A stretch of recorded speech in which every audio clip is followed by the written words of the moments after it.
आपका नाम? मेरा नाम हरिपाल है मैम।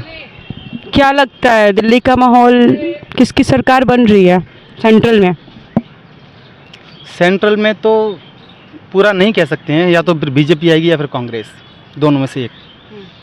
60% शायद बीजेपी है, लेकिन हो सकता है कि जनता का मन बदला हो तो चेंज हो जाए। जनता बदलाव चाहती है? बिल्कुल चाहती है।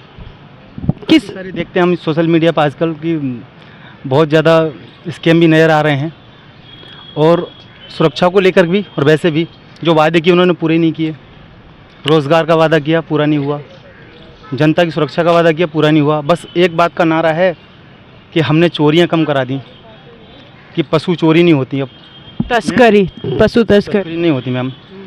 आपको एक बहुत मोटा सा उदाहरण दूं, अगर सोना सबसे महंगी धातु है, सबसे महंगी नहीं है लेकिन महंगी धातु है, उसकी कीमत आप मिट्टी के बराबर कर दें, चोरी नहीं होगी उसकी। पशुओं की कीमत ही नहीं रही। ज़्यादातर आजकल हमारे गाँव में, मैं तो देहात से रहने वाला हूँ, वहाँ पे तुम गाय फ्री में पकड़ने को कोई तैयार नहीं है, रोडों पर मारी धारी फिर रही, तो उनकी चोरी करके कोई करेगा क्या? ये क्वेश्चन बनता है। तो जनता बदलाव चाहती तो है, लेकिन अगर ज़्यादा जनता बदलाव चाहती है तो सरकार बदल जाएगी, और नहीं ज़्यादा चाहती है तो वही रहेगी। तो इस बार बीजेपी का ही नारा है, अब की बार 400 पार। अब की बार 400 पार केवल कहने से नहीं होता है मैम, अगर जनता चाहेगी तभी हो पाएगा, नहीं तो उम्मीद नहीं है 400 पार। 400 पार होने का मतलब है कि पूर्ण बहुमत से सरकार बनना केंद्र में, और पूर्ण बहुमत से सरकार बहुत मुश्किल है, क्योंकि उन्होंने 15 साल शासन कर लिया है, 10-15 साल, उसमें कुछ ऐसा खास करके नहीं दिखाया जो कि पूर्ण बहुमत से जे आए। ऐसा कुछ खास नहीं किया। युवा हैं हम, सारे लोग खड़े हैं भाई, ये सब रोज़गार के लिए तरस रहे हैं। मैं अभी रोज़गार के लिए दिल्ली आया हूँ अपना प्रदेश छोड़ के, तो रोज़गार इन्होंने नहीं दिए। फ्री में राशन दे रहे हैं। ये लोग कहते हैं कि हमने मंदिर बनवाया, अच्छी बात है, चलो आस्था का प्रतीक है, लेकिन मंदिर सब कुछ तो नहीं कर सकता है ना। सब कुछ तो रोज़गार जब हमारे पास होगा तभी तो करेंगे, कमाएं। बच्चों को क्या खिलाएंगे? मंदिर दर्शन कराने लिए तो बच्चों का पेट नहीं भरेगा ना। आस्था अपनी जगह है, वो एक अच्छी बात है, धर्म से जुड़ना चाहिए, लेकिन इसका मतलब ये नहीं है कि आस्था सब कुछ है। बहुत कुछ है लेकिन सब कुछ नहीं है। उसके लिए रोज़गार बहुत ज़रूरी है। रोजगार चीज़ें, जैसे कि जो भी गवर्नमेंट फ्री का अनाज दे रही है, फ्री की, जैसे दिल्ली में देख ले कि सर्विस दे रही है। फ्री का अनाज दे रही है। हाँ, तो इस पे मतलब 15 साल हमारी देश की सरकार ने हमारे ऊपर शासन किया, मतलब हमारे देश के शासन किया है देश का, तो 15 साल में वो अपने देश की जनता को इस काबिल नहीं बना पाई कि वो खुद राशन खरीद के खा सके। 5 किलो राशन पर निर्भर रहेगी, तो ये तो शर्म की बात है। शर्म की बात है मैम। अगर रोज़गार सबको मिलता तो 5 किलो राशन फ्री लाइन में कौन लगता? राशन नहीं, रोज़गार चाहिए। रोज़गार होगा, राशन खरीद लेंगे भाई, राशन खरीद लेंगे। रोज़गार सबसे बड़ा मुद्दा है, रोज़गार।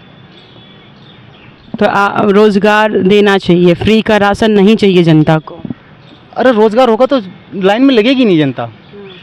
अब बताओ, राशन से पेट भर जाएगा और बाकी की ज़रूरतें, बच्चों का लालन पालन, दवाई गोली और शिक्षा पे खर्च कहाँ से करेगा कोई आदमी? बताओ, जो लो फैमिलीज है, मिडिल क्लास फैमिलीज, कैसे करेगा? आप बताओ मैम।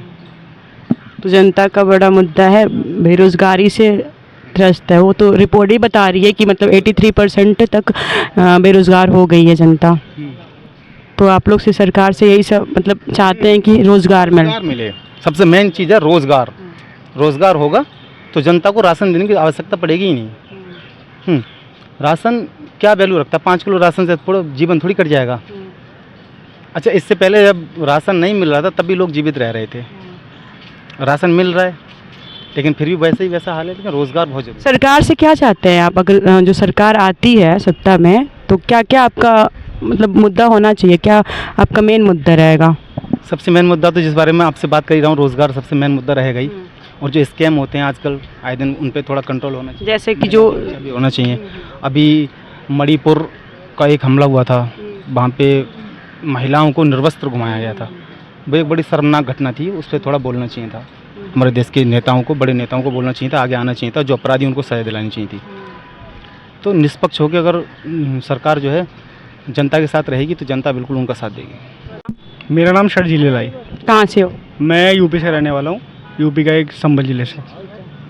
सर, दिल्ली का माहौल क्या लग रहा है? किसकी सरकार बन रही है यहाँ पर? दिल्ली का माहौल वैसे तो देखो, केजरीवाल को तो बंद कर दिया गया था। अभी वो फिलहाल निकल के आए हैं और 1 तारीख के बाद शायद फिर जाए। 2 जून को मतलब उनको कोर्ट में हाजिर होना है। तो मुझे तो लगता नहीं कि उन पर कोई फ़र्क पड़ेगा। क्योंकि वो ऐसी सरकार है कि कभी गिरने वाली नहीं शायद। हाँ, क्योंकि सारे बीजेपी के काम उल्टे सीधे हैं, हर एक काम उल्टा सीधा है। अभी मेरी बहन ने पेपर दिया है नीट का, अब उसका लीक होने का डर है, अब वो इतना डर रही है, बताओ क्या करे।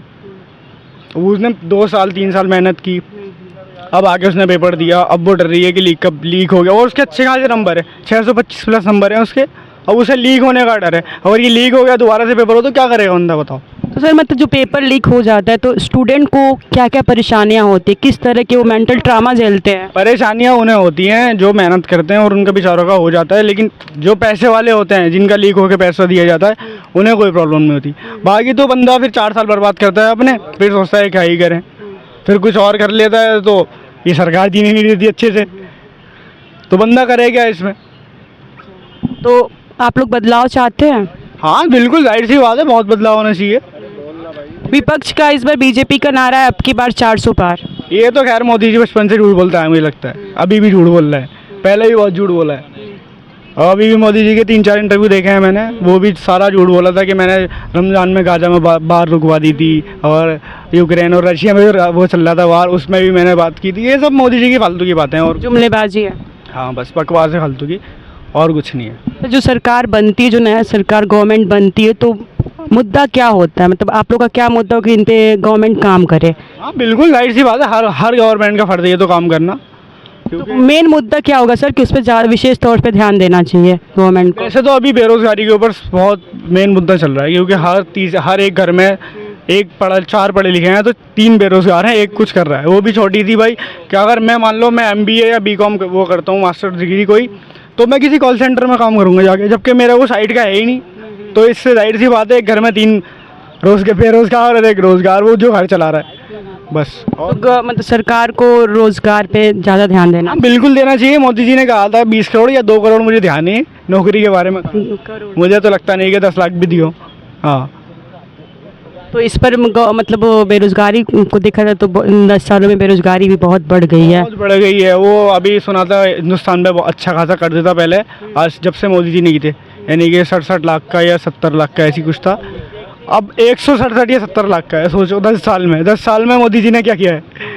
और सारी चीज़ें ये अडानी अंबानी इनके सबके नाम कर दिए, और कुछ नहीं है। बंदा मतलब अपने देश में रहने के बाद अपनी चीज़ें, मतलब जो गवर्नमेंट चीज़ें वो भी यूज़ नहीं करेगा तो क्या करेगा फिर, वो सारी ये प्राइवेट कर रहे हैं। तो इसलिए आप लोग चाहते हैं कि बदलाव हो? हाँ बिल्कुल, बदलाव होना चाहिए, जाहिर सी बात है।